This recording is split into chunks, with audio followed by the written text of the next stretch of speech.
Dr. Jade here with Rufilio, here to explain how the bicep helps to control stability in the shoulder, but can also be a source of some shoulder problems. Okay, so here's Rufilio's humerus. Here, we're going to start with the long head of the bicep. Okay, it's called the long head. Your bicep would sit here because it's got a tendon that comes up along the groove and then attaches to the top of the socket here. Okay, around this socket would be the labrum, and that tendon would attach up to there. It's called the long head because it's longer in that way.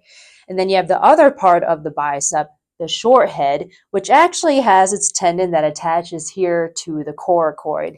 This coracoid is actually a part of the scapula or shoulder blade, which is more well known. Okay, so how does the bicep play into the shoulder? Well, when the bicep contracts, okay, when it shortens, it's going to cause some tension in these tendons here, which can create somewhat of a suction force of the head of the humerus into the joint, the glenoid there. So it can create some shoulder stability as we're moving our arms around. All right, now, how can it contribute to some shoulder pain or shoulder issues? Well, when there is an issue with the labrum, okay, where that tendon attaches, then that can cause some shoulder pain with movement, say if you have a labral tear.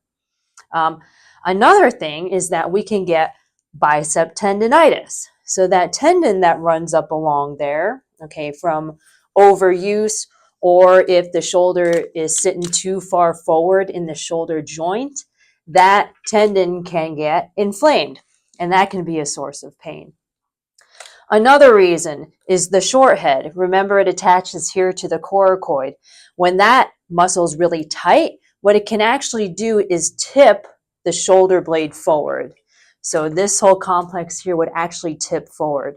Now, the problem with that is that it affects the normal mechanics of how the shoulder girdle works. But what it does is that this space here, that anterior tilt actually lessens this space.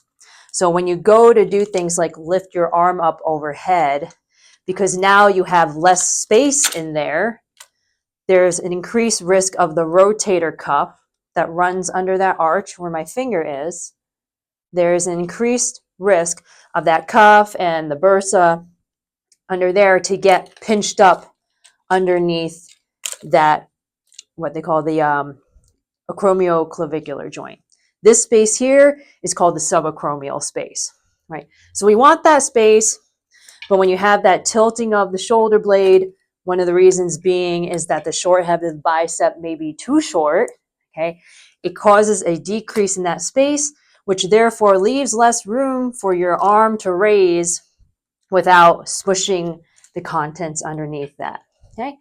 So there's a quick little shoulder lesson with Rufilio, okay? Hope you enjoyed it, and thanks for watching.